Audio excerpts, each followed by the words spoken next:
యేసు క్రీస్తు నామమున వేల్పూర్ గ్రామ వాసులందరికీ కూడా శుభములు తెలియజేస్తున్నామండి. ప్రభు అయిన వాక్యం ఈ విధంగా సెలవిస్తుందండి. ఒకడు లోకమంతా సంపాదించుకొని తన ప్రాణమును పోగొట్టుకుంటే ఏమి ప్రయోజనము అని చెప్పి దేవుడు ఈ విధంగా సెలవిస్తున్నాడండి. అంటే ఈ లోకంలో ఉన్న ప్రతి ఒక్కరికి కూడా ఒక ప్రయాసం ఉందండి. అందరూ ఉదయం లేచిన కానించి ప్రతి ఒక్కరూ ఏదో ఒక దానికోసం ప్రాకులాట, ఏదో ఒక దానికోసం ప్రయాస పడుతూనే ఉంటున్నారండి. ఎందుకని? మా బిడ్డలని చదివించుకోవాలి, మేము బాగా అన్నీ కొనుక్కోవాలి, ప్రతిదీ మా ఇంట్లో ఉండాలి అని చెప్పి ఏదో ఒక ఆశతో ప్రతి ఒక్కరూ కూడా ఏదో ఒక కష్టం చేసి ఏదో విధంగా ప్రయాసపడుతూ ప్రతిదీ సంపాదించుకుంటున్నారు.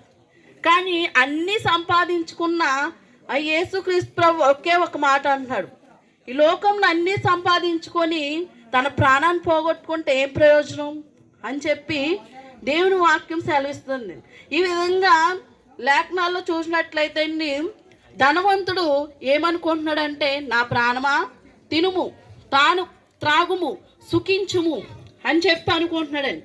ఈ లోకంలో ఎంత సంపాదించనండి, దేవుడు లేకపోతే వారి జీవితం వ్యర్థం అనమాట అండి.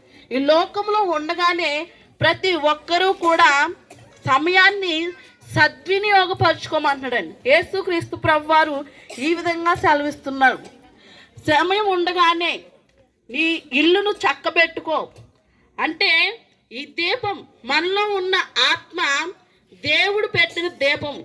ఇది ఈ ఆత్మ ఎక్కడికి వెళ్ళాలంటే పరమాత్ముడు దయచేశాడు కాబట్టి మరలా మన్నైనది వెనకటి వల్లే మన్నైపోతుంది. ఆత్మ అనేది తాను దయచేసిన దేవుని యొద్దకు చేరాలి అని చెప్పి వాక్యం సెలవిస్తుంది. కాబట్టి మనందరికీ కూడా ఆత్మకు చావు లేదనమాట. ఆత్మ రెండు ప్రాంతాలకు వెళ్ళాలి. అయితే ఎక్కడికండి? పరలోక లేదంటే నరకానికి వెళ్ళాలి. అయితే ప్రతి ఒక్కరూ కూడా ఏదో నాకు పుణ్యకార్యాలు చేస్తే నేను ఏదో పరలోకి వెళ్ళిపోతాను అని చెప్పి ఎంతోమంది ఎన్నో సందర్శిస్తూ ఉంటారు, ఎన్నో పుణ్యకార్యాలు చేస్తారు. వస్త్రధారణ, ఇంకా అన్నదానం, ఇలాగా ఎన్నో చేస్తూ ఉంటారండి. కానీ వీటన్నిటి వల్ల పుణ్యం కలుగుతుంది అని మానవుడు అనుకుంటున్నాడు. కానీ యేసుక్రీస్తు ప్రభు వారు ఏం చెప్తున్నారంటే, ఆయన యందు విశ్వాసం ఉంచగలిగితే ప్రతి ఒక్కరూ కూడా ఆయన ఇచ్చే నిత్య రాజ్యాన్ని స్వతంత్రించుకుంటారు అని చెప్పి వాక్యం సెలవిస్తుంది. కాబట్టి ప్రతి ఒక్కరూ కూడా ఈ లోకములో ఉండగానే అందరూ కూడా దేవుడు పెట్టిన ఈ ఆత్మ దీపమై ఉంది. కాబట్టి ఈ దీపాన్ని ఎవరు ఆర్పివేసుకోవాలని ఎవరికి కూడా అనిపించదండి. ప్రతి ఒక్కరికి కూడా పరలోకం చేరాలి, ఆ పుణ్యలోకం చేరాలి అని ప్రతి ఒక్కరూ కూడా ఆశపడుతూ ఉంటారు.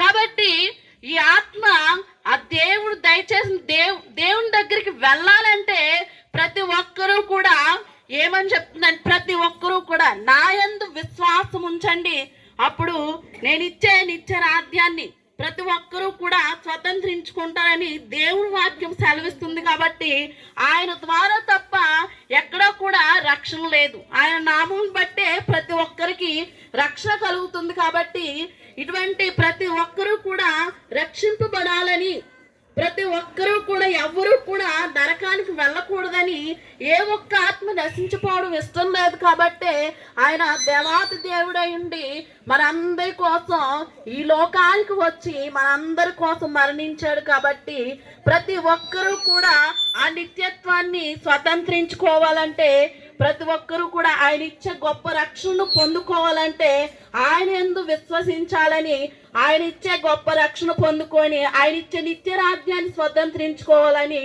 ఇటువంటి ధన్యత మీరందరూ కూడా కలిగి ఉండాలని దేవుడు తెలియజేస్తున్నాడండి.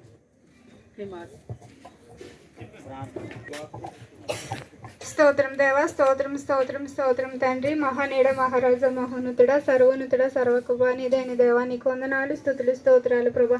ఈ ఏలుగురు గ్రామాన్ని ప్రేమించి నాయన నీ బిడ్డలైన వారందరినీ ఈ రీతిగా సువార్త నిమిత్తం ఏకము చేసి దేవా ఈ రీతిగా ప్రకటించడానికి నీవు ఇచ్చిన అద్భుతమైన అవకాశాన్ని బట్టి నీకు వందనాలు స్తుతులు స్తోత్రాలు ప్రభా నీ కుమార్తె నిలబెట్టుకోమని అనేక రీతిలుగా మాట్లాడిన విధానం కొరకు వందనాలు స్తోత్రాలు చెల్లిస్తున్నాం. నిజమే అయ్యా, ఒక మనిషి నాయన ఇదిగో తండ్రి సర్వలోకమును నాయన తండ్రి సంపాదించుకొని తన ప్రాణంను విడిచిపెట్టిన ఏ ప్రయోజనం లేదని వ్యర్థమని నువ్వు మాట్లాడుతున్నావు దేవా. నీ స్తోత్రాలు నీ కొంత నీ అందే విశ్వాసం ఉంచిన వాడు నిత్య జీవాన్ని పొందుకుంటాడని మాట్లాడుతున్నావు కదా ప్రభా. నీ స్తోత్రాలు నేను విని ఇగోనని నీ మాటలైతే ఎంతమంది అయితే విని ఉన్నారో ప్రభా. ప్రతి బిడ్డ నీ అందు విశ్వాసం ఉంచి నాయన నీ నిత్యత్వంలోకి ప్రతి బిడ్డ అయా తండ్రి పొందుకోవడానికి నీ సహాయము దయచేయమని అడుగుచున్నాం దేవ. ప్రతి ఒక్క బిడ్డను రక్షించి దర్శించమని కృప తోడించమని అడుగుచున్నాం తండ్రి. నీ స్తోత్రాలు ప్రభా.